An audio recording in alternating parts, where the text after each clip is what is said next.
I looked upon the cliff where Hilltop stood. I can still see its hanging roofs against the cypress trees.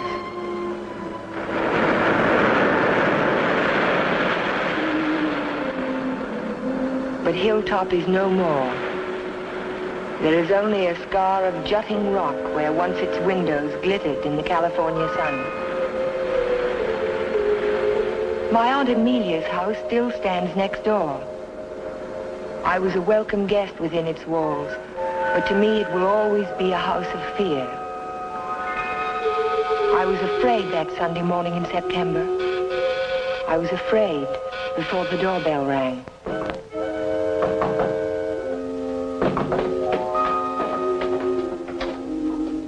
Morning, Ella. Good morning, Ray. Hello, Amelia.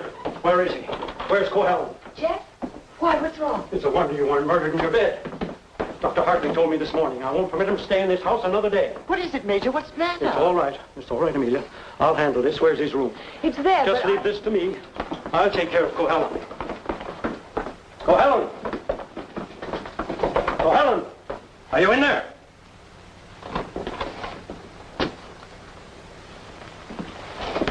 He's gone. He can't be. He said last night...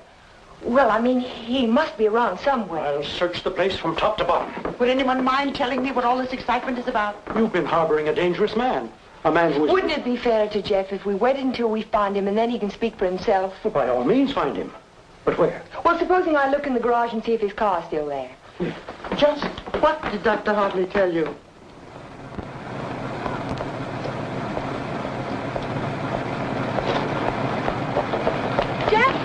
Jeff, are you in there? Jeff!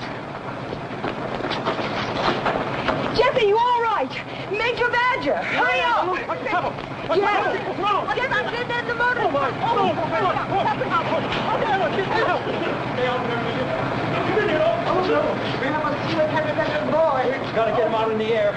Amelia, phone for an ambulance. Yes, I will. Come on, Ellen. Right grab away. his shoulders. You grab his legs. You get him out in the air. Come on. Jeff, if only I had listened to the doctor. If you had only listened to him on the train. There was something wrong even then, something terribly wrong. I should have seen it in your eyes the first time we met.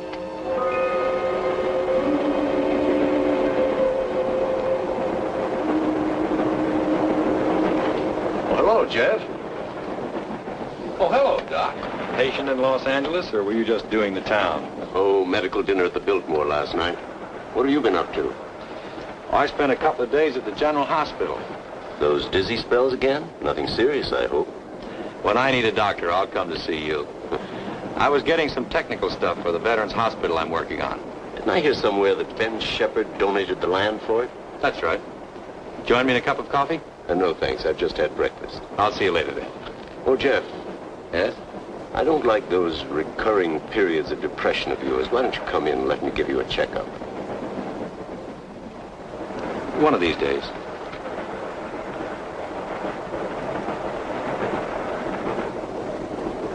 Morning, Elmer. Oh, good morning, sir. How about a little breakfast? You can start me off with some black coffee. Yes, sir.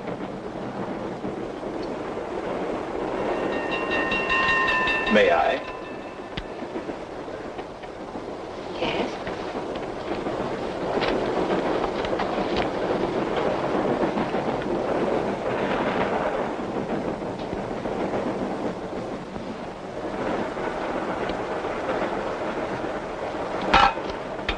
Oh, sorry.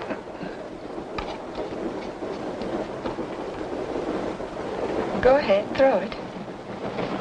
I'll just save the train from being wrecked. By throwing salt over your shoulder?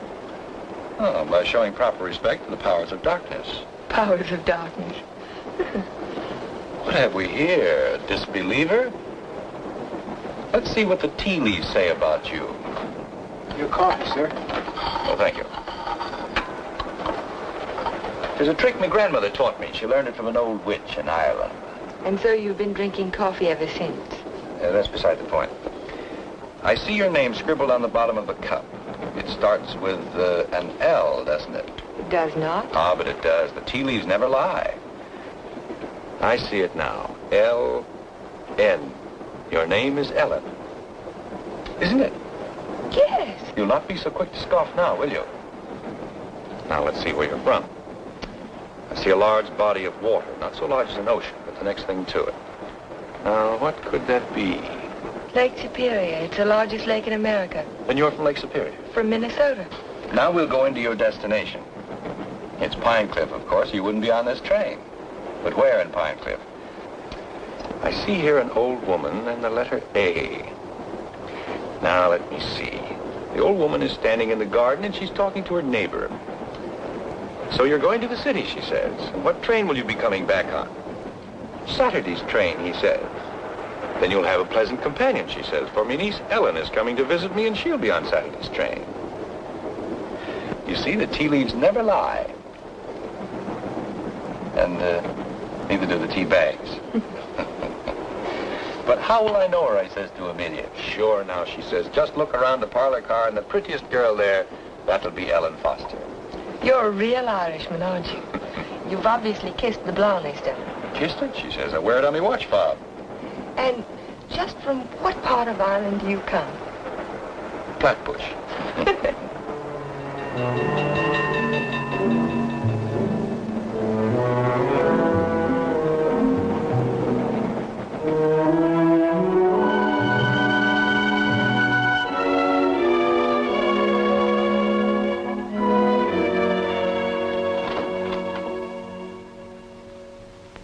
Good morning, Sue. Good morning, Mr. Cohalan. Mr. Shepard here yet? Well, he's in his office. Thank you. I think this would be an ideal site for the beach club, don't you, Keith? Yeah, it certainly would, Ben. Busy, Ben? Oh, come right in, Jeff. Well, we bring the road in here and divide this section into 2-acre lots. Hold out this area for the golf course. Hi. How are you, Ben? Hello, Jeff. How was the trip? Fine, thank you. I bought you a little present while I was in Los Angeles. Found it in an antique shop. Hi, Jeff. Parents? It's a map of an old Spanish land grant. Say, that is an antique. Here's the Ibarra territory. My grandmother's grandfather, he lived right there. That was before California was a state, wasn't it, Ben? It certainly was. I keep forgetting how long your family's lived here. Only since 1820. Really? Come in. Pardon me, Mr. Shepard. What is it, Mac? Well, Sue told me you were in here. Did you take any blueprints with you when you went down to the city? No, why? Why, the rear elevations are missing. They can't be. I put them in a file Thursday. Well, they're not there now. Well, they must be. Come on, I'll help you look for them. See you later, Ben. Thanks for the map, Jeff. Glad you like it. Jeff seems to be getting awfully absent-minded lately, doesn't he? Well, the boy works too hard. Maybe so, but... Say, that's quite a map, isn't it? Oh, it's a beauty. Look, here's our beach. That's the old Spanish name for it, Costa del Rey, the Coast of Kings.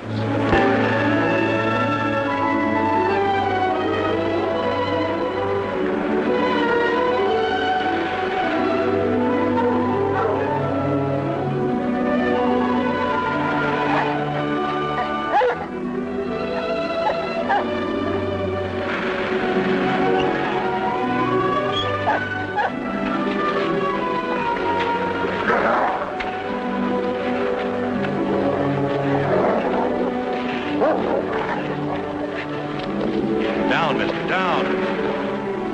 Don't be afraid of him. He won't hurt you. Well, I hope he didn't tear your coat.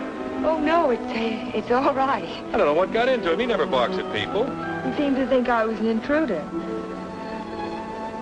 Oh, yes. Of course, that must be it. Is this a private beach? Oh, no. It's just that there was someone who used to sun here beside this rock. Well, I'll forgive him this time. I must say you own a very particular dog. I don't own him exactly. They own me. Shamrock and Mr. O'Grady. Mr. O'Grady? Isn't that an odd name for a German Shepherd? Well, it's Herr von Gradenstein on his papers. I translate it. Well, I guess I ought to go home. I'll walk along with you.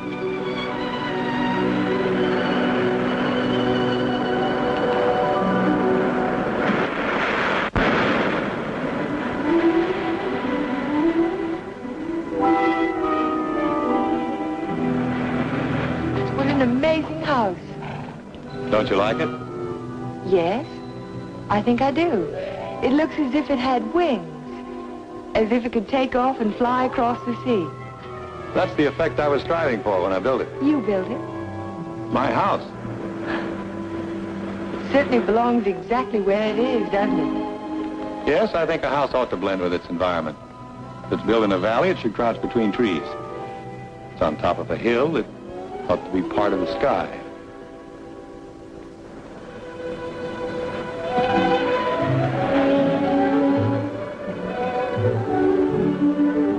As soon as I put Shamrock up, I'll walk the rest of the way with you. It's nice of you to insist. Isn't it? I'm beginning to like your house more and more. You can't take it all in at the first glance, can you? No, it's like some people that way, I guess. You have to know them a while. Like you, for instance? Yes, I suppose that's true of me, too. We don't have houses like that in Minnesota. Do you mind if I take a closer look at it? I thought you said you were late. Oh, another 10 minutes won't matter.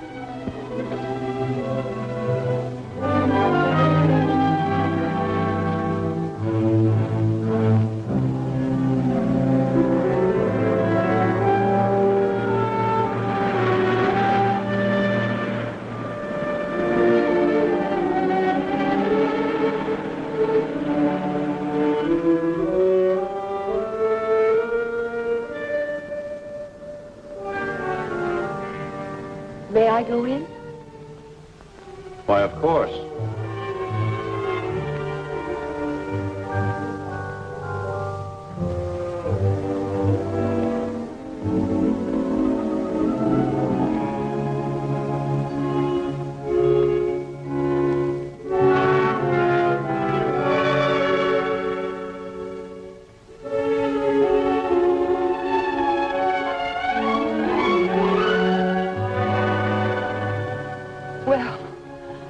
I just don't know what to say. You care for a drink? Thank you. Sherry, all right? Yes.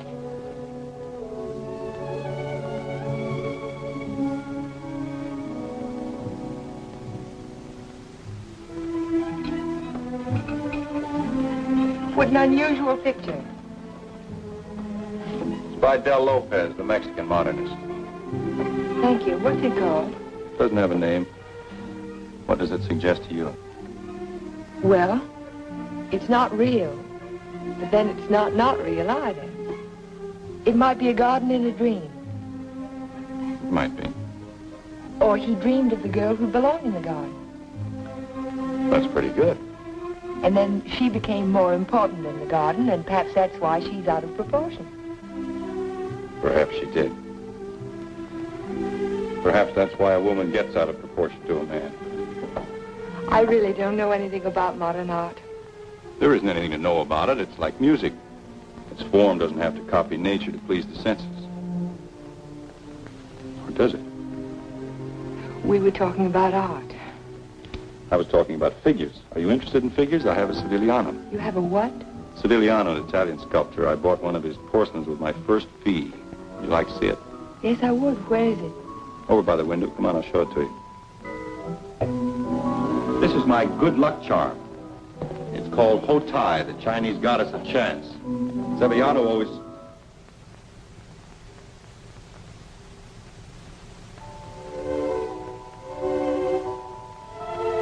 Oh, Jeff, I'm terribly sorry.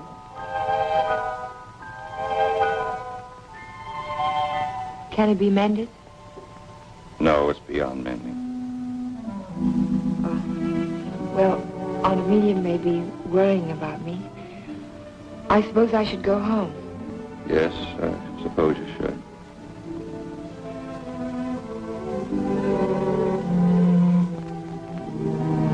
Goodbye.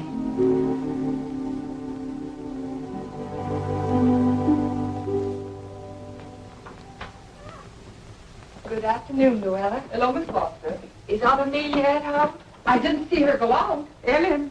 Oh, hello, Aunt Amelia. Were you afraid I was lost? No, I was sure you could take care of yourself. But it was getting late, and I was afraid you'd forgotten about the dance at the country club tonight. Of course not. I just ran into Mr. Cohalan on the beach, and I stopped by his house for a glass of sherry. You were inside Hilltop? Why, yes. You don't disapprove, do you? After all, I'm a little old to need a chaperone. But no one's ever been inside Hilltop before. No one. Except Jeff. Funny. He built it for his bride. Then there's a Mrs. Cohalan. No, Vivian was killed the night before the wedding. How awful. Aunt Amelia. Yes, dear. What was she like? Vivian, she was the most beautiful girl you ever laid your eyes on. She was Ben Shepherd's daughter. Ben Shepherd. Ben owns most of Pine Cliff. That's why it was such a perfect match. Jeff was a protege of his, more like a son. And when he fell in love with Vivian, Ben was delighted. Of course, he adored Vivian, especially after her mother. And I shouldn't talk about a mother. It was such a scandal. Poor Ben. Aunt Amelia, you said that Vivian Shepherd was killed.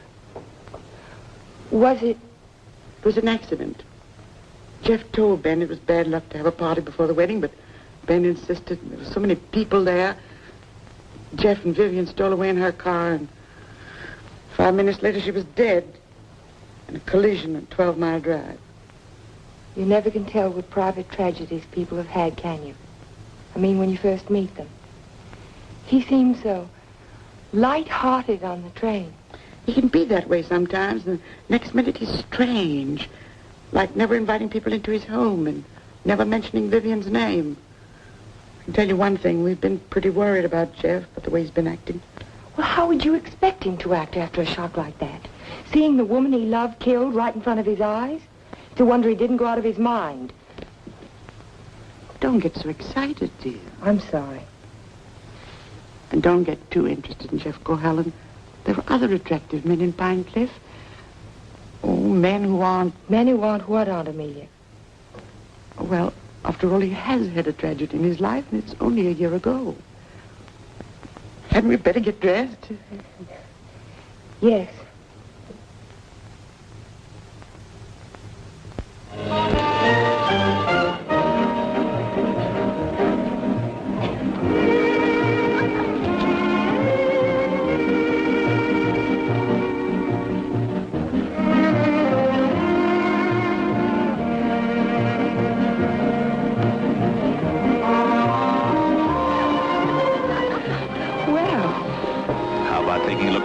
Big California mall, huh? I can see it through the window. Yes, what I had in mind was a personally escorted tour. Think of my reputation, Mr. Ferris. But I am thinking of it. A new girl in town seen walking with me in the moonlight while the stag line will give you a rush. I never encourage stag lines. There's no future in them. Well, in that case, we'll sneak out quietly, huh? No, thank you. Thank you, but no. Cold climate, Minnesota. Yes, isn't it? Let's go down to the bar and talk it over. All right. I see you know our local hero. We've met. Charming fellow. Yes, he is. I suppose you fall madly in love with him. Everybody else does. Except you, Mr. Ferris. Oh, I think he's just ducky. Did you children enjoy your dance? It was just ducking. Keith, you must sit down and have a drink with us. I thank you. I'd like to. Hello, Amelia. Hello, hello. Welcome home, Dodo. Thank you. Good evening, Major. This is my niece, Ellen Foster. This is Miss Ferris, dear. How do you do? How do you do? And Dr. Hartley. Why, yes, we met on the train. My name is Ferris, too. You, I know. A waltz, Major. Now, you two stay right here and don't you move till we get back.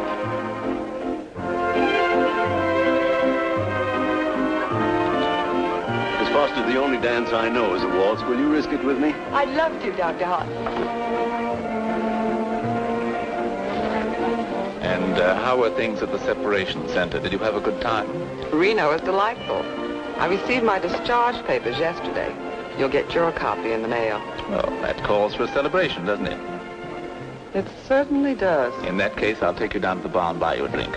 Oh, really? Oh, come now. We're civilized people, aren't we?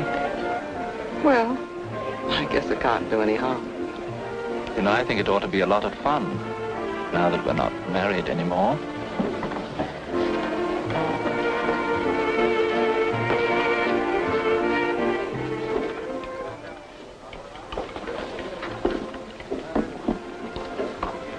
What do you think your chances are? Ben, I built more hospitals in the South Pacific in 1 year than the average architect will see in a lifetime. The only competition I'm worried about is Talbot and Talbot. Huh? Not that I can't compete with them professionally, but they seem to know how to play the political side of it. Well, that won't count here. I hope not. Anyhow, I'm indebted to you for a crack at it. I merely suggested that they invite a local architect to submit plans. Jeff, you're looking pretty seedy. Sure you haven't been working too hard? Well, it's been a pretty hectic week, Ben, but we finished up tonight. Plans are all wrapped, ready for mailing in the morning. Hello, Ben, you old darling. Hello, Dodo. Hello, Jeff. There's an admirer of yours looking for you upstairs. Who's that? A girl by the name of Foster. You seem to have made quite a score. Aren't you speaking to me, Jeff? Certainly, Dodo. How are you? Fine.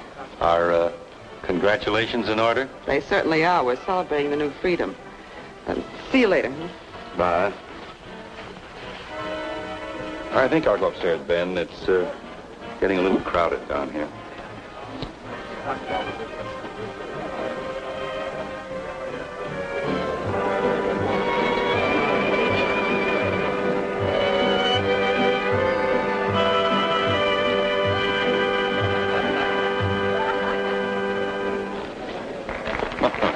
Too long? I'm completely exhausted.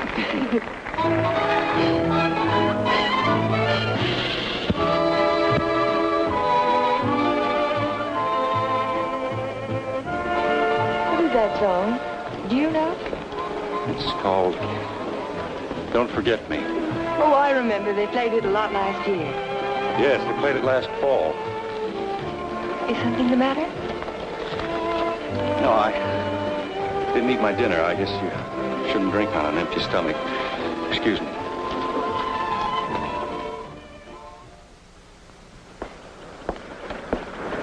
Here, Butch. Such a little animal, and yet he's got an appetite as big as mine. Well, Jeff doesn't answer. Oh, maybe he left early. But he looked so worried last night. Well, supposing he's ill and there's no one to take care of him. After all, dear, Jeff's a big boy now. Oh, how nice. We're invited to Ben's Fiesta next week. He gives one every year.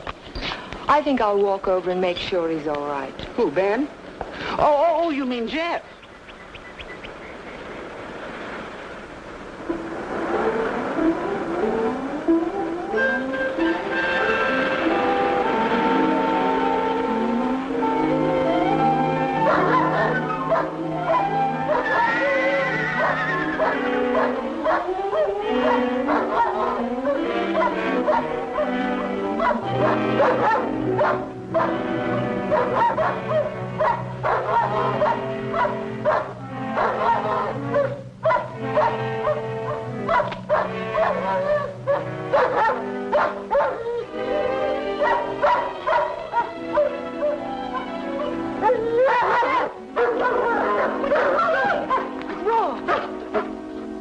Look at his right front leg.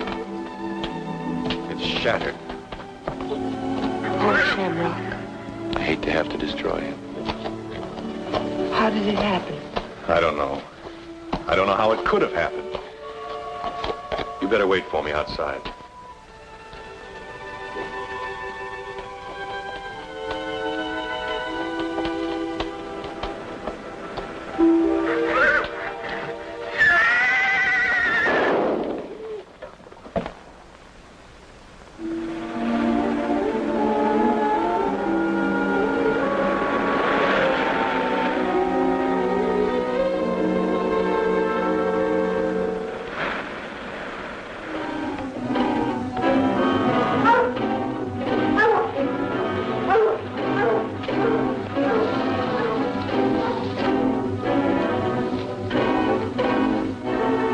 Did you see which way he went? Who? The man. What man? He was hiding in the bushes. Didn't you see him? No. I only saw some branches move, that's all.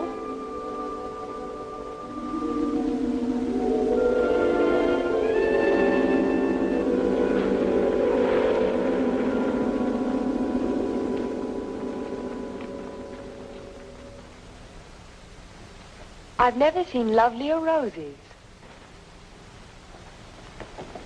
What are they called? Matador, I believe. They grow on the bush out on the terrace. Matador? Of course, after the color of the bullfighter's cape. Or the bull's blood. Jeff, I'm so sorry about Shamrock.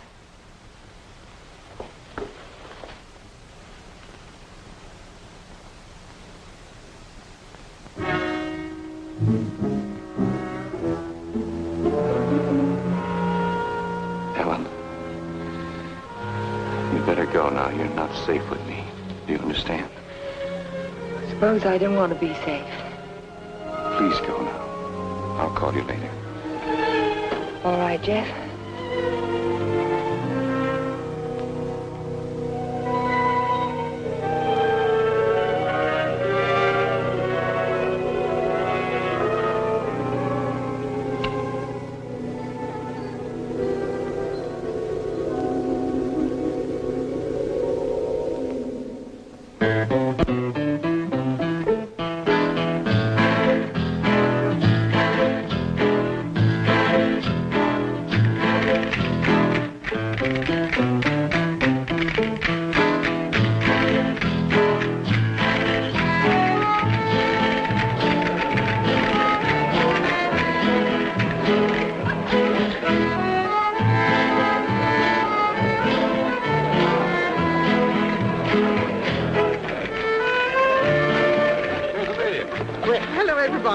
Ben, this is a wonderful part. Oh, thank you, Amelia. Tell me, have you seen the Major? Why, yes, he's right over there. Thank you. Excuse me, please. Certainly.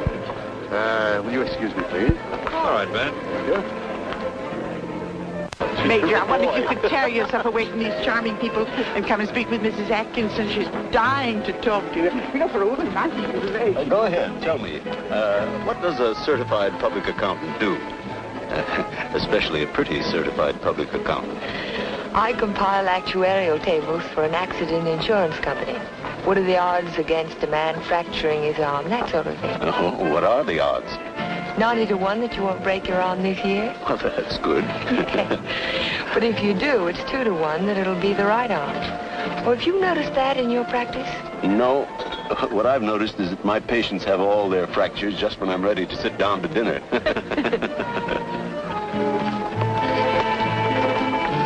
Hey, you. Come here a minute. I want to talk to you. Si, senor. Didn't I see you around my place last week? Me? Me, no, senor. I'm sure I saw you hanging around my stable. Me? No, senor. Some other fellow, but not me. Just a minute. All right, go ahead.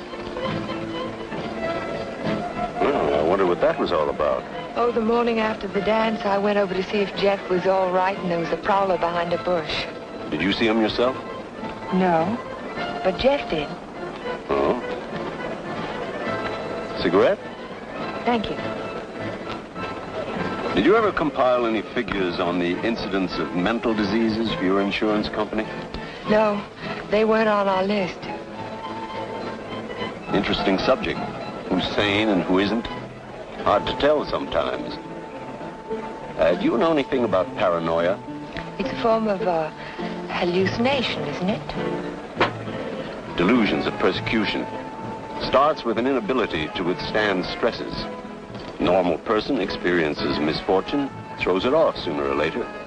But if a person is psychotic to begin with, he may start to imagine things. He might even begin to imagine there's a conspiracy against him. That's when he gets dangerous. Do you have a specific case in mind, Doctor, a person that you're treating? No, it's out of my field. I'm a general practitioner, not a psychiatrist.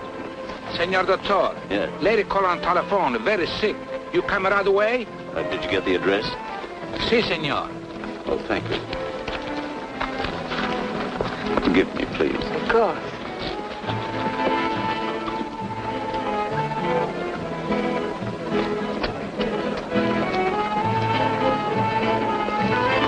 Are you sure, Jeff? Ben, I'm positive it was the same man. Well, I'll talk to him if you want me to, but you know how it is with those fellows. They all look alike if you don't know them. Maybe you're right, Ben. So the guy gets up and he says, Keith, you take a powder. Well, the guy was bigger than I. So what could I do? This is same thing happened to me, only he wasn't so tall. Oh, I remember all too well. Remember that evening? Excuse me, honey. I'll be back in a while. Certainly. Because the rest of the committee feel that a local architect should have the job. Ben, may I see you a moment? Surely. Excuse me, Jeff. Certainly.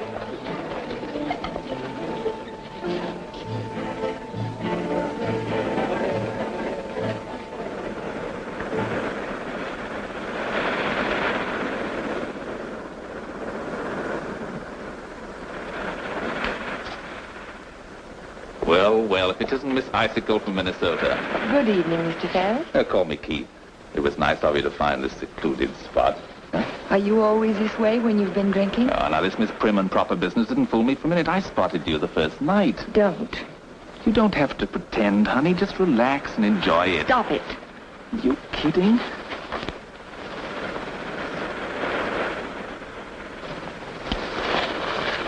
Jeff. Hello, Galahad. Been playing Peeping Tom? Get out. Don't be ridiculous. As I was Would you saying, mind honey, leaving us alone? Jeff, please I'd like to don't. have a few words with him. Privately. If I ever catch you around Ellen again, I'll run you on a pine cliff. Galahad, you frightened me. I'm warning you, I mean it. Keep away from her. I know too much about you. So what? You'll never open your mouth. That's the beauty of it. It's your story, and you're stuck with it. I don't have to open my mouth. I can close yours. What are you two boys arguing about? What does anybody ever argue about? Politics. Oh, politics. Keith, will you do me a favor? Dr. Hartley had to leave on an emergency call. Will you see that Dodo gets home? She has a little headache. I'd be glad to. Ben, don't you think maybe I'd better? Look, I pay her alimony. I'll take her home.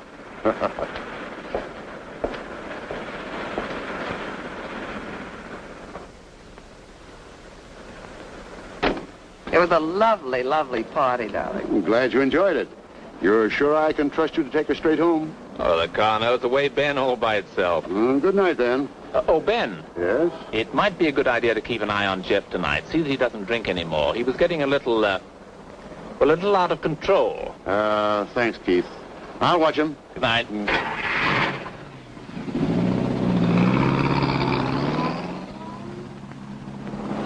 Still cutting the lad's throat, I see. An inch at a time. Every little bit helps. Helps what? Or is it just pure meanness on your part? Don't be stupid. Ben hasn't any heirs, has he? All that money and not even a second cousin. Suppose he should take a notion to leave it all to Cohalan. Where would I be? Out in my ear the day after the will was filed. Well, you don't think he's going to leave it to you, do you? No. No, I'm voting for charity. With Keith Ferris as administrator of the estate.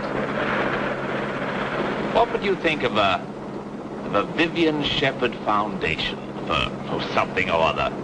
That turns even my stomach. Oh, I'm very well, thank you.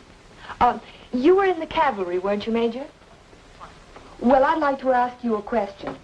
Can a horse break its leg in its own stall? What's that? You think it's a chance in a million? No, I was just computing the odds on an accident that happened last week.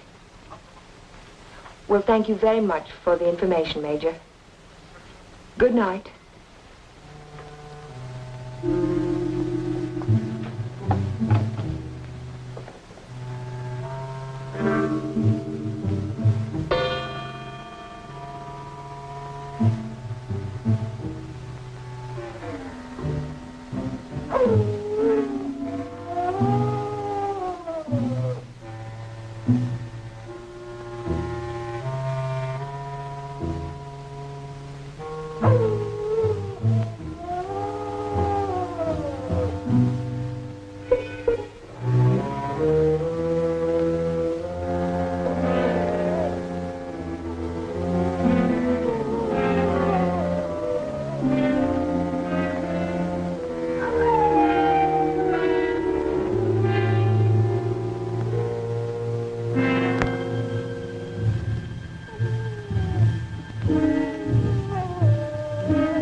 dog howling. I heard it too.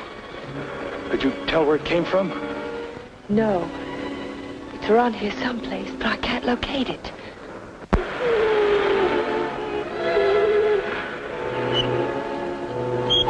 Jeff, listen.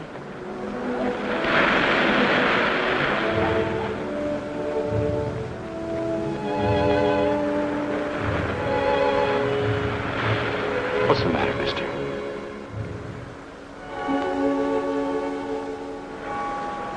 He's gone.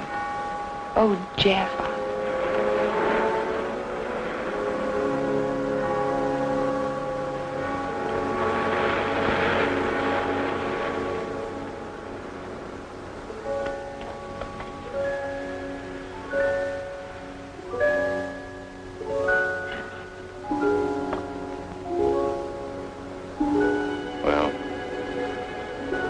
About all we can do tonight. Jeff, I want to talk to you. Well, not now. I'm sorry, I didn't mean to be rude, but I'm just not in the mood for conversation. You have to listen. It's important. Well, let's go up to the house.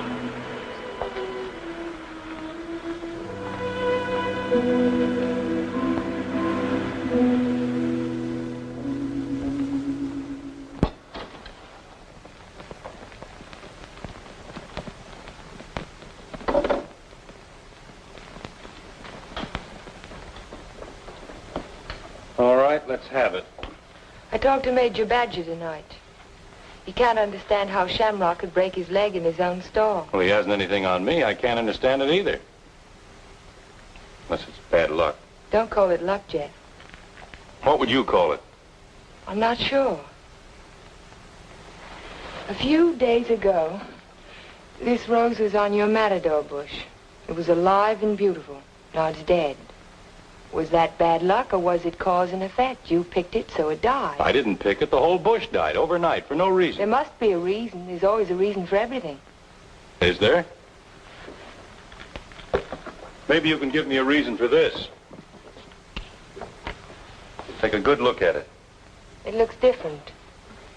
Is it the way the light hits it? It isn't the light, it's the colors. Look at it again. Oh, I see what you mean. They faded, haven't they? All the life's gone out of it. Your rose bush dies. Your painting fades. But have you ever had a common, ordinary fall, Jeff? What do you mean? 65% of all accidents are falls. Falls down a flight of steps, falls out of a tree, falls off a ladder, or in a bathtub. But nothing of that sort ever happens to you. It's too ordinary. Your kind of accident has to be unique. What are you driving at? Your bad luck, Jeff. It's a little too bad to be true. Your porcelain figure fell off the table while nobody was in the house. Shamrock broke his leg while he was in his own stall. Now your picture fades. It's too bizarre, Jeff. The impossible can happen, but not over and over again. Are you trying to tell me they didn't happen? No, they happened all right, but it wasn't luck. Can't you see the pattern that runs through all your accidents? Shamrock, Mr. O'Grady, your picture, your statue, your rose bush, and the collision on the highway last year. That's when it all began. 6 accidents, and every one of them killed something you loved. Do you know what the mathematical odds are against a run like that? 1 billion to 1. Are you telling me they weren't accidents at all? No, I'm only trying to tell you that lightning can strike twice in the same place, Jeff, but not 6 times.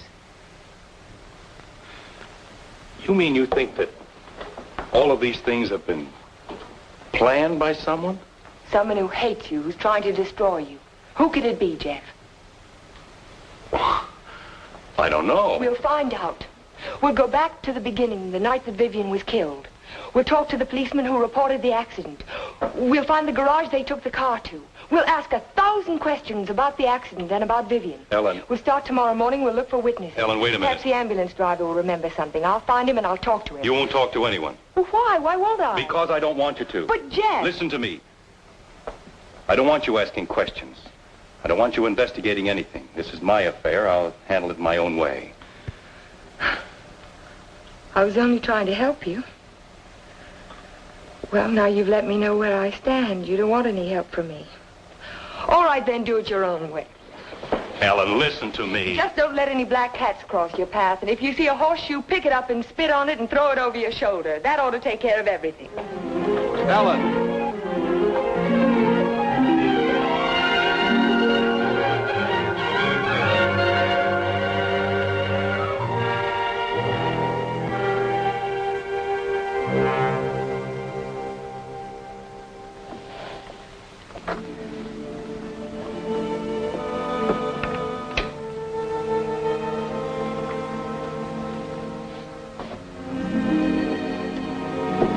Come in. Hello, Aunt Amelia. You didn't tell me good night, dear. I'm sorry. Is anything wrong? No, there isn't anything wrong. There isn't anything right either.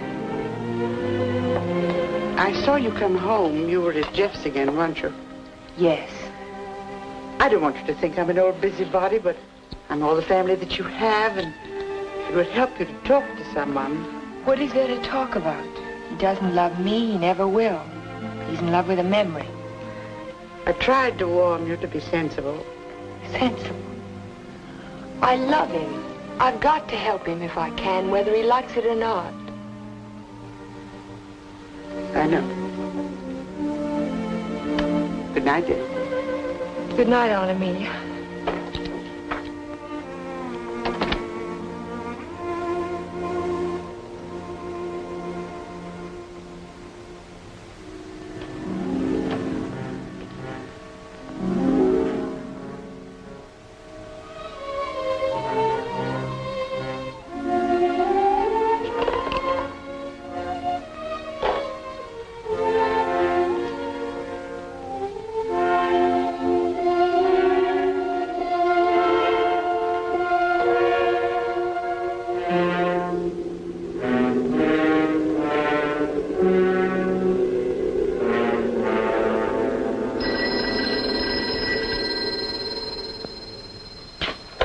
Hello? Hello, Jeff. Oh, yes, Ellen.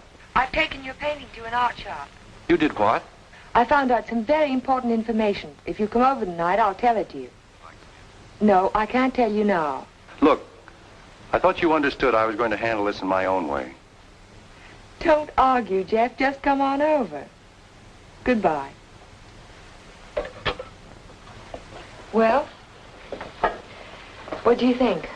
It's hard to understand why it's faded. The artist didn't use pen colors. He didn't even use tempera. There must be a reason. I would say this was painted with London watercolor. That's the best you can get. Nothing fades them except continuous exposure to strong sunlight for at least a month. That's impossible.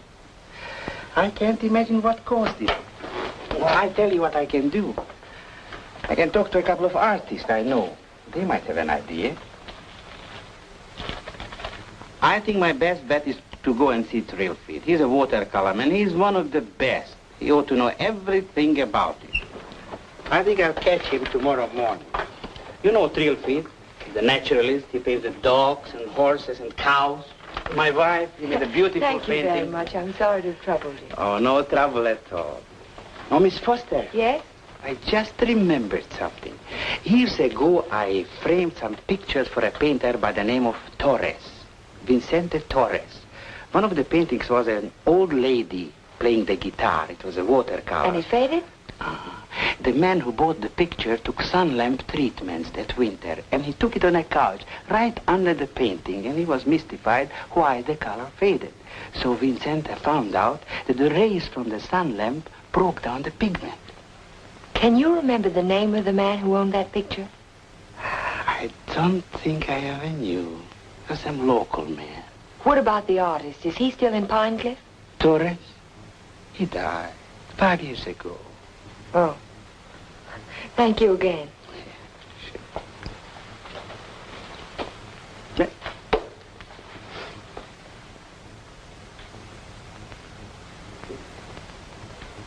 Very strange. Have you told anybody else about this? Of course not. But someone in Pine Cliff knows that you can fade the colors out of a painting by turning a sun lamp on it. If we can find out who owns that picture, Jeff, the portrait of the old woman with the guitar... What would it prove? If somebody wants to destroy a painting, there must be 100 easier ways of doing it. That's not all. Read this.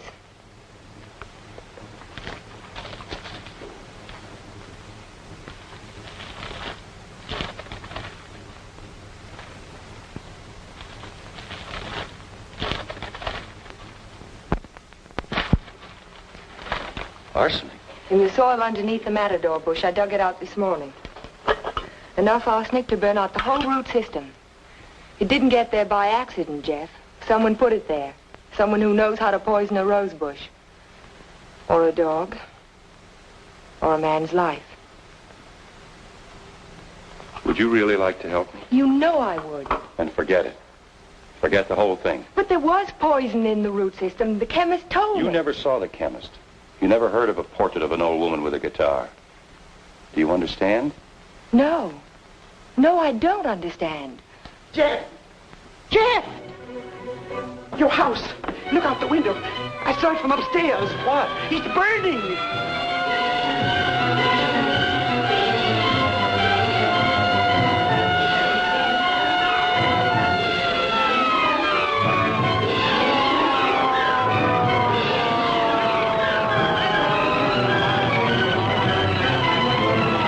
Sorry, we won't be able to save much, Mr. Cohalan. The fire got too big a start. Everybody stand back. Out of the way, please.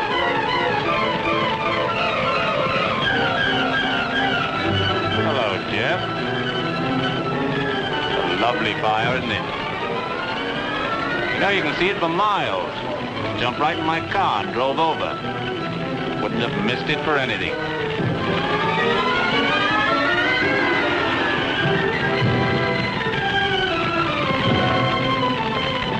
I'm so sorry, Jeff.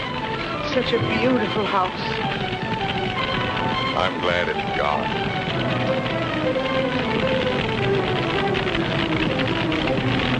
Be sure to tell Jeff that he's welcome to come and stay with us as long as he likes.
No, he hasn't come in all day. Have you tried to locate him at Mrs. Foster's?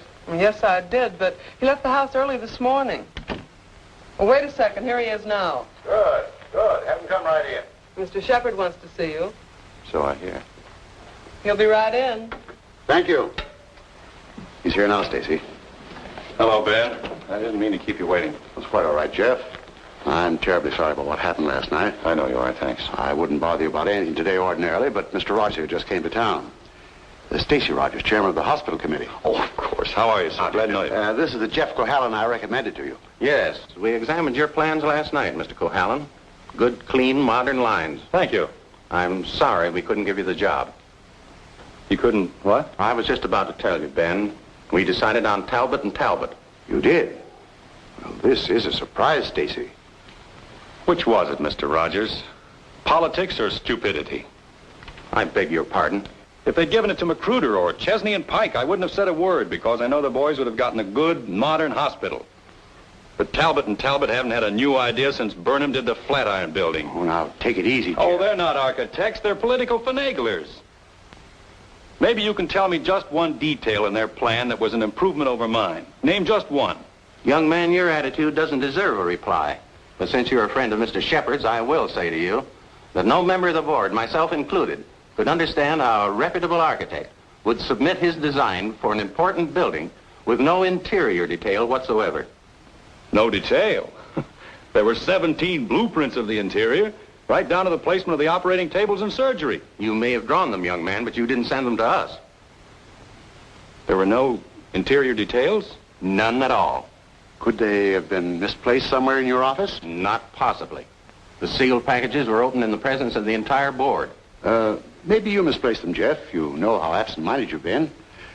Suppose you can find the duplicates. Would the board be willing to reconsider? That's impossible. The contract has already been awarded.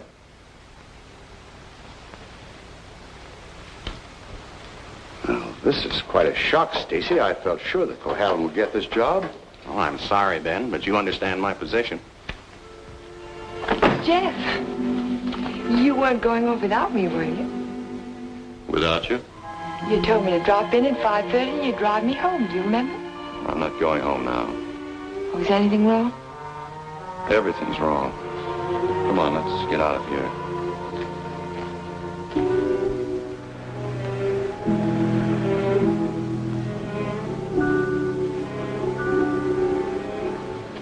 It's dreadful. A whole year's work completely wasted. Typical Cohalan luck. Don't keep calling it luck. Supposing someone took those plans out of the office and wrapped the package over again. Who'd do a thing like that? Keith would. He hates you. He hates everybody. There's something twisted inside of him. It would take a psychiatrist to explain it. And why does Mr. Shepard keep him on at the office? He doesn't know what he's like. Dodo must know. She acts as though she's still in love with him. There are women who love men like Keith. Take a psychiatrist to explain that, too. It's getting kind of late. I'd better drive you home.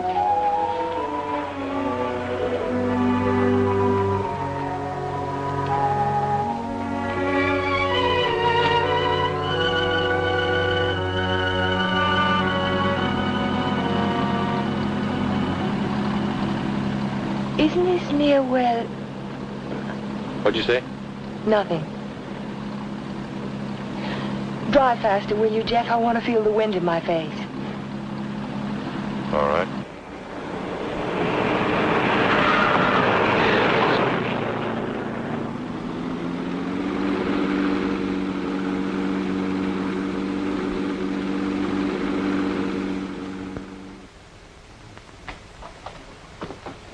Here you are, Miss Foster. 296 Hall Street, Fall River, Massachusetts. Thank you very much, Sergeant. Just one thing more. The accident happened on 12 Mile Drive, didn't it? That's right. Just 3 miles from Pine Cliff. Thank you very much. Traffic department. Miss Foster. Who? Just a minute, please. Oh, Miss Foster. It's for you. For me? Hello? Miss Foster? This is Dr. Hartley. Oh, hello, Doctor. How on earth did you know I was here? My office is just across the street. I saw you go into the police station as I parked my car. Are you in trouble, Miss Foster? In trouble? Why, no. I mean, not exactly. I think you better drop into my office. Can you come over right away? Well, I have a long-distance phone call to make first. Well, just as soon as you complete your call. Yes. I think I could come by in about 20 minutes. Thank you.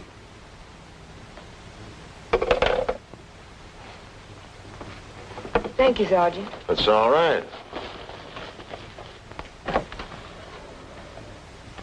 Miss Foster. Hello, Dr. Hartley. Come in. Come in. I was startled when you telephoned me at the police station. Well, I'm very glad I spotted you when I did.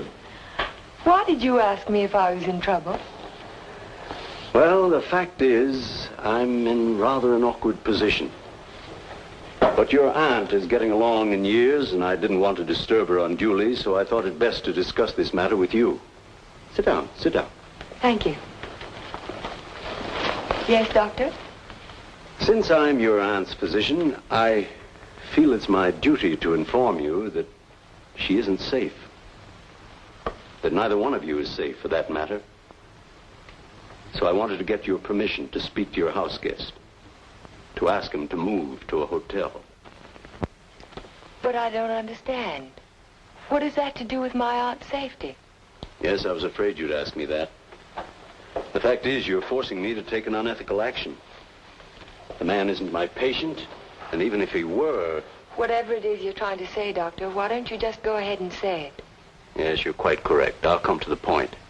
Let me say that I believe your house guest, Mr. Cohalan, is definitely paranoiac. He seems to have all the obvious symptoms of delusions of persecution. If that's true, then you and your aunt are in a hazardous position. Two helpless women in the same house with a man who may become dangerous at any moment. We can't allow it. May I ask you a question, Doctor? Certainly. You speak of delusions of persecution, but... Oh, a delusion is imaginary, a thing that never happened. That's right. But Jeff's dog was poisoned. His house was burned down. That was no delusion. I saw it myself. Did you see the gasoline can? Gasoline can? The gasoline can the police found in the ruins of Hilltop. It was an unusual type of container. Only one store in Pine Cliff sells them. And that store sold such a can to Jeff last Monday. How do you know? The chief of police told me so this morning. But I don't see how. And that isn't all. The body of the dog was disinterred. He died of arsenic poisoning. 2 days after his master brought a package of weed out. Are you trying to tell me that Jeff burned down his own house, that he poisoned his own dog? That's impossible. No man in his right mind... Exactly. No man in his right mind. But why? Why would he do a thing like that? Listen.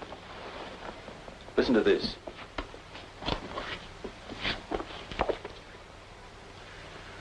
Once the feeling of guilt is firmly established in the subconscious, the patient may do injury to himself as a form of penance or self-imposed retribution. Such actions may be taken without conscious volition and will often disappear entirely from the memory stream, so that the patient is later unaware that his injuries were self-inflicted. That's my theory, that Jeff is suffering from feelings of guilt, and he's unconsciously punishing himself for it. Guilt? You keep talking about guilt. I don't understand you. What is he guilty of? His fiancée was killed in an automobile accident a year ago, and he was at the steering wheel at the time. It would be an unusual man who didn't reproach himself under those circumstances, even if he was blameless. And if he thought he was responsible for the death of the woman he loved, if the thought began to prey on his mind, it's rather an obvious theory, isn't it?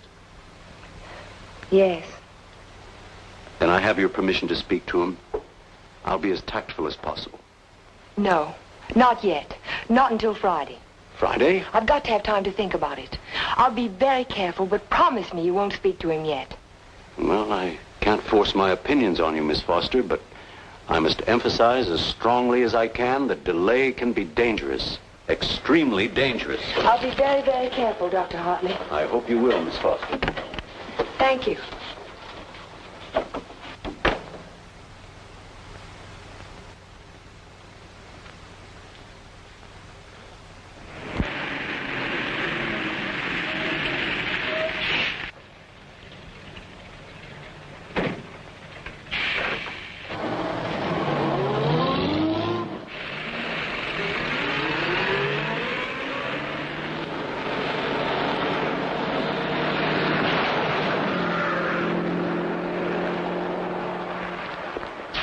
That man must be crazy. Thank you very much.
Jack of spades. Is that bad luck? Like a black cat? A dead man's card. Oh? Is there a card for a dead woman? The Queen of Spades. I almost drew it this afternoon. Oh, what happened? Oh, I just gotten off the bus and was waiting to cross the street and a car nearly ran me down.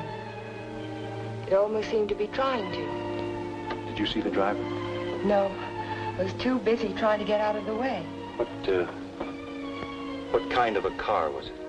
A green convertible. Like yours. Except the top was up. You've got to get out of here, Ellen. You've got to get out of Pine Cliff right away. Why, Jay? Because something else is going to happen. I can feel it. It might happen to you. I'm not going to leave, not now. I'm warning you, Ellen. It's no use, I'm not going. You're asking for trouble. Am I? And I'll really ask for it. Watch yourself closely. Watch yourself every minute. Don't trust anybody. Not even you?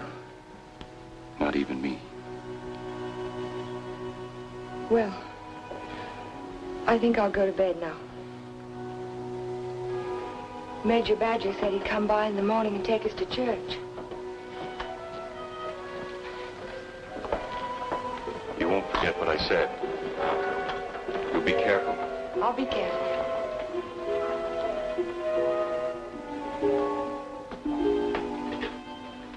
Jeff. Yes? How long have you known Dr. Hartley? For years, ever since I came to Pine Cliff. Has there ever been any bad feeling between you? No, why should there be? Well, he thinks that the shock of Vivian's death might have affected your mind. He thinks that you might be paranoid.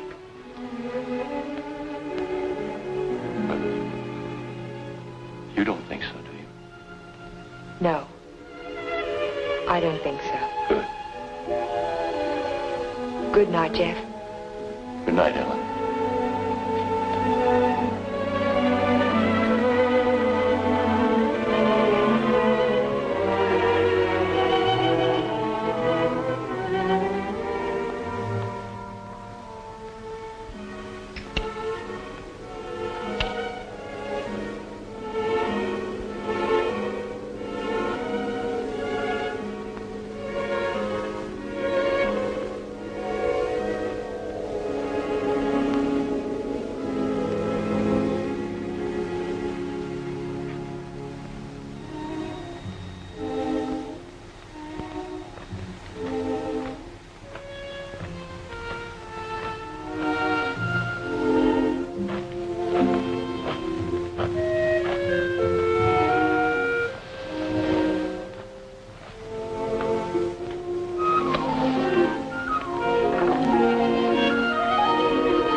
Jeff. Shh.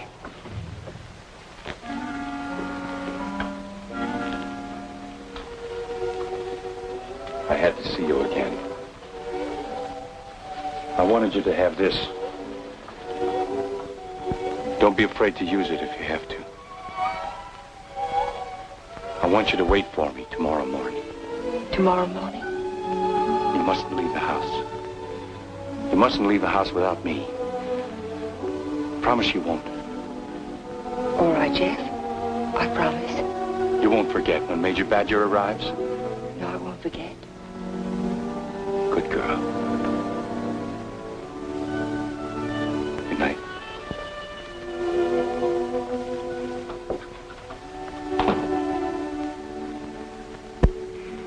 We found Jeff early the next morning. I can still smell the fumes of the gasoline as we pulled his body from the car. But somehow it didn't quite ring true. I couldn't believe that Jeff would try to kill himself. No suicide note was found, but the local architect was discovered in the Foster garage with the door closed and his car motor running. He was immediately removed to City Hospital, where latest reports from Dr. Raymond Hartley advised that Cohalan is now definitely out of danger. On the national scene, Congress resumed its discussion of the Morse-Conlon bill today. Labor spokesmen have announced that they will request an amendment guaranteeing... I'd like some more coffee, nurse. With cream and sugar?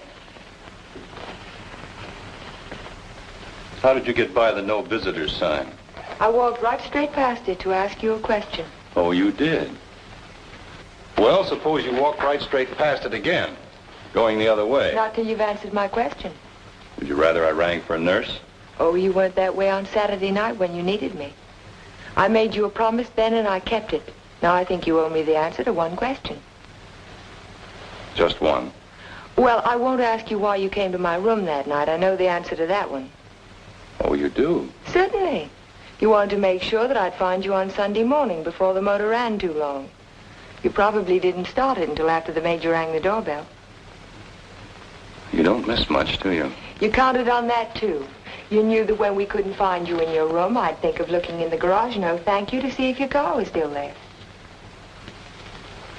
You have all the answers, haven't you? All except one. Why did you fill those buckets with gasoline? Fill the bucket? Oh, you saw that, too? Yes. I wasn't filling buckets. I was draining the gas tank. So if you didn't show up in time, the motor would stop running as soon as the gas in the carburetor was gone. But why? Why did you do it? You had your question. Don't be technical. Why did you pretend to commit suicide?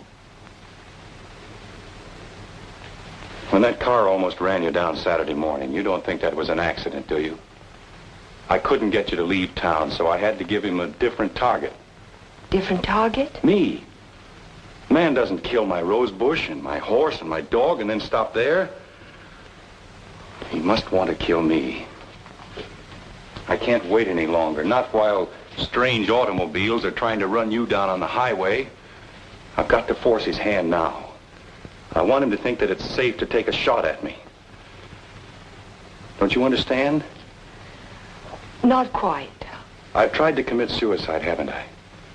It was on the radio. It says so right here. So what if somebody takes a shot at me now and leaves the gun in my hand?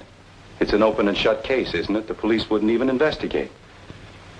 So he's free to kill me now if he can. Doesn't have to hit around the edges anymore. But keep away from me. Don't stand too close to the target. Is that why you wanted me to leave Pine Cliff? That's why I want you to go home now and stay there. Lock the doors from the inside. If you have any visitors, don't let Aunt Amelia out of your sight. Don't trust anyone. Where will you be if I want to find you? I don't know, but I have to get out of here. I can't wait for him to make the next move. I've got to get out and go after him. You say the exhibit was in 1939? The summer of 39. I ought to have that catalog somewhere.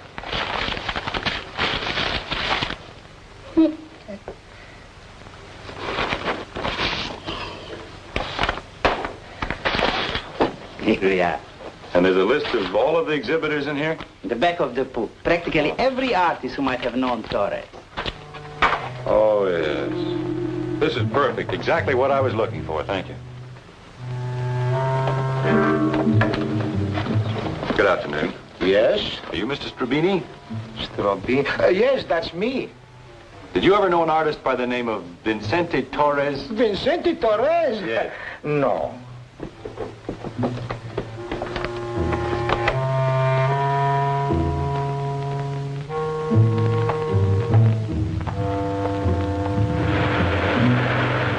Vicente Torres? Certainly I knew him well.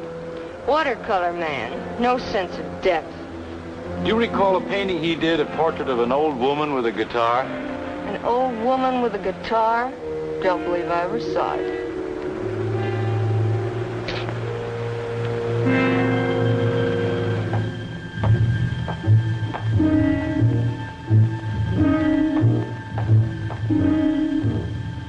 The old woman with the guitar?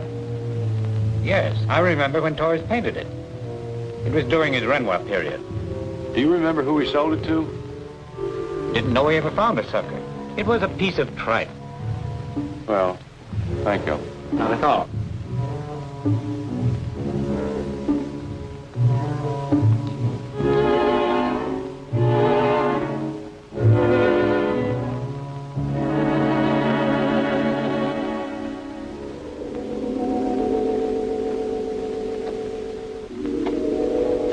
Why, Mr. Cohalan, Hello, Sue.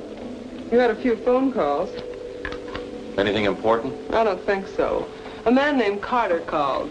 Said he was a friend of an artist that you knew. The name sounded like Boris. Was it Torres? Could be. Did he leave a number? No. He said he'd call back around 6. What's after that now?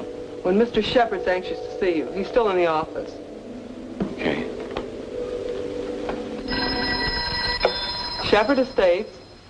Oh, yes, just a minute. Mr. Carter. Hello? Yes, that's the man, Vicente Torres. Do you remember a watercolor he painted, a portrait of an old woman with a guitar? You do? Do you remember who bought it? You're absolutely certain? Oh, thank you.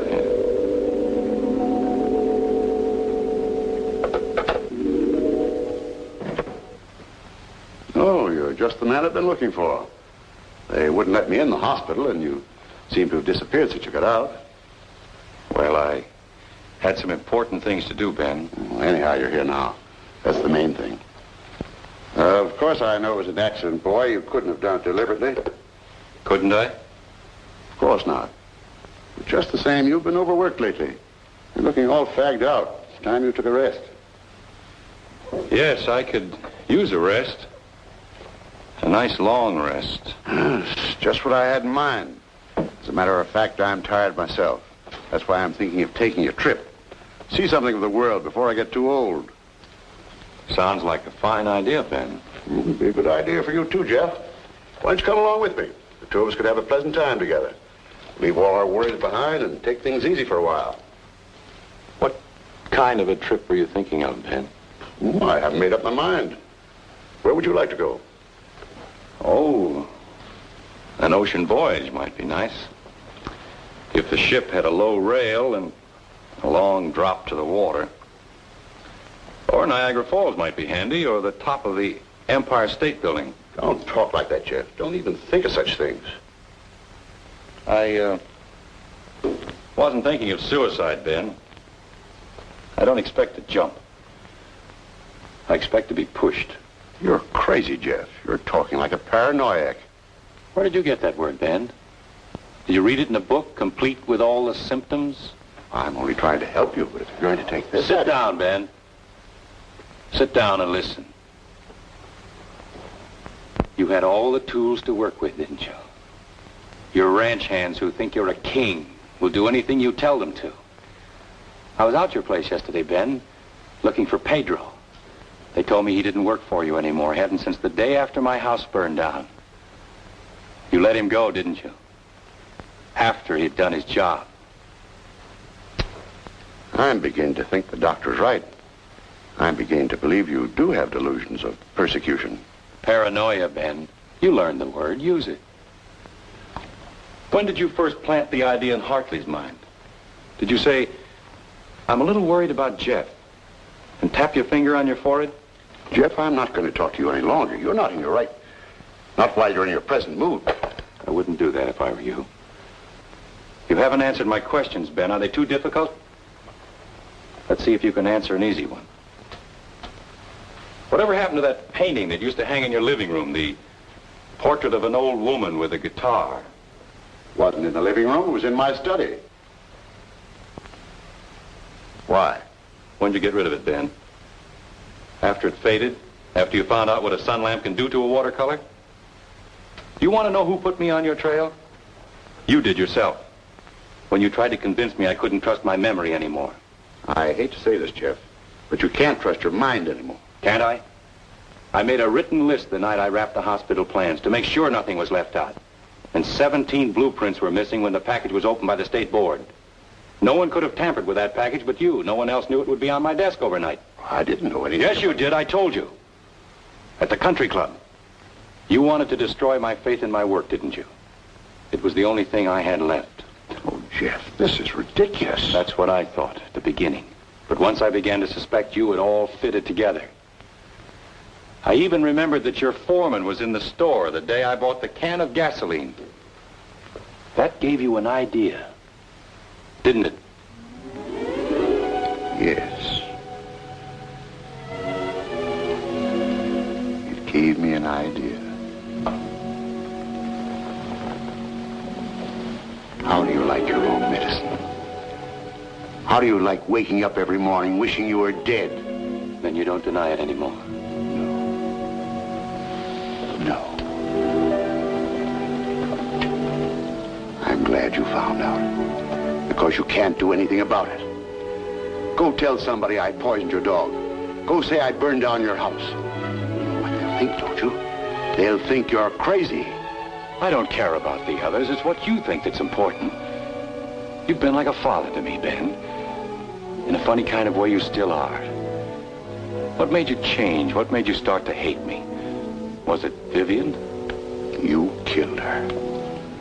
I did everything for you that one man can do for another. And how did you repay me? You murdered her. Not murder, Ben. Not murder. A drunken man at the wheel of an automobile. What is he if he isn't a murderer? Can't go in there. Can't go in there. Go. Ellen, what are you doing? Jeff. Mr. Shepherd, this is Mr. Nelson of Fall River, Massachusetts. Last year he was driving through California, and when he reached Pine Cliff, he had an accident on 12 Mile Drive. Is this the man who was driving the car in which the girl was killed? Well, you said not to say anything when you paid my damages. Go ahead, answer. No.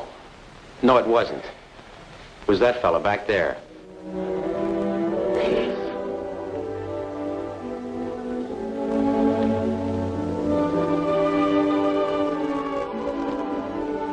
Thank you, Mr. Nelson. I tried to keep it from you, Ben.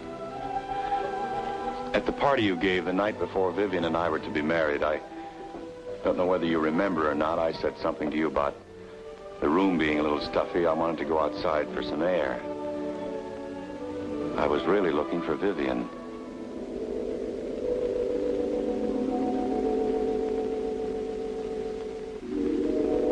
I found her, all right. I heard them talking to each other. It wasn't anything new, Ben. It had been going on for years. All the time I was overseas. He was telling her why he'd never marry her. He couldn't. Dodo wouldn't give him a divorce. So she said, we'll run away without a divorce.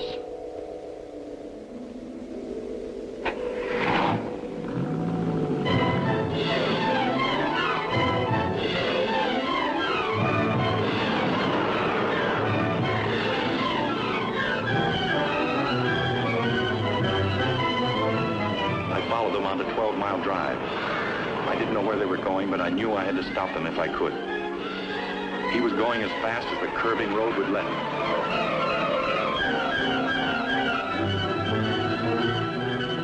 I tried to catch him, but he was driving like a madman. We were coming to the fort where 12 Mile Drive meets the highway. I saw a car approaching on the main road. Ferris didn't see the other car. I knew what was coming, but there was nothing I could do to stop it.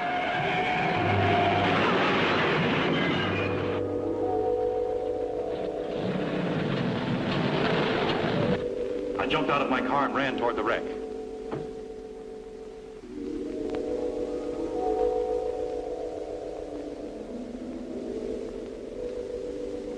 He said, do something for her.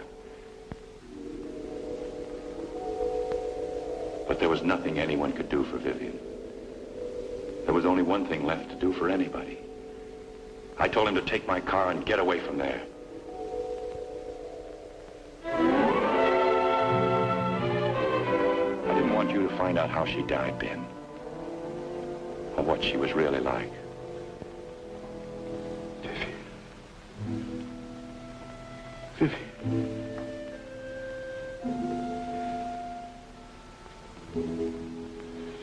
I'm sorry you had to know, Ben. Even now.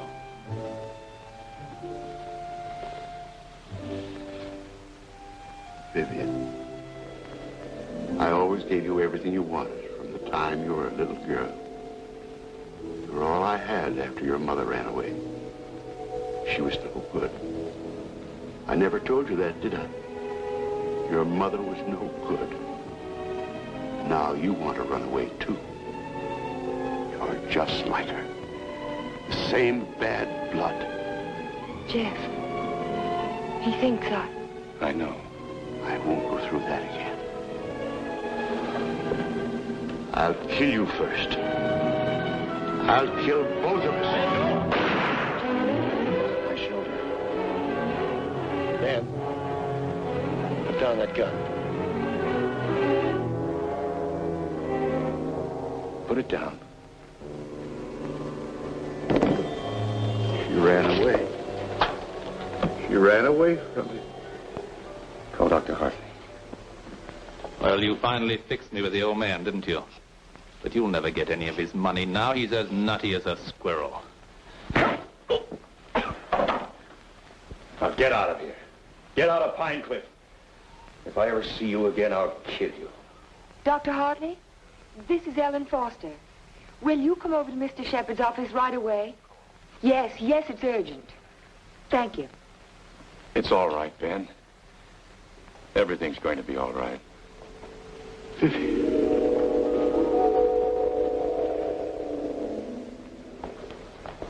Well, Doctor, will he live? He's healing beautifully. No infection, no complications, simple perforation of the deltoid. And all the time I thought it was my shoulder. You won't need that thing anymore. Good. Yeah. He'll be as good as new in a week. Tell me about Ben. Well, Amelia, Ben was the psychopath, of course, from the beginning. I ought to have suspected it, of course. Now he's had what the psychiatrists call a catharsis. He's brought his troubles out into the open. Ellen helped to bring them out when she phoned Fall River. He'll be all right now, in time. Well, I'm very happy to hear that. Well, I hate to drag myself away, but the ill and injured are waiting. I'll see you to your car, Doctor. Bye, Ellen. Jeff? Goodbye, Dr. So long, Doc. And now, young lady, suppose you come along with me.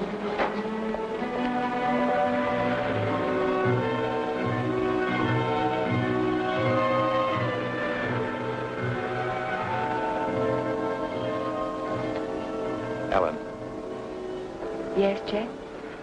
there's something I've been wanting to ask you. Yes, Jeff? How in the world did you ever find that fellow from Fall River? Oh,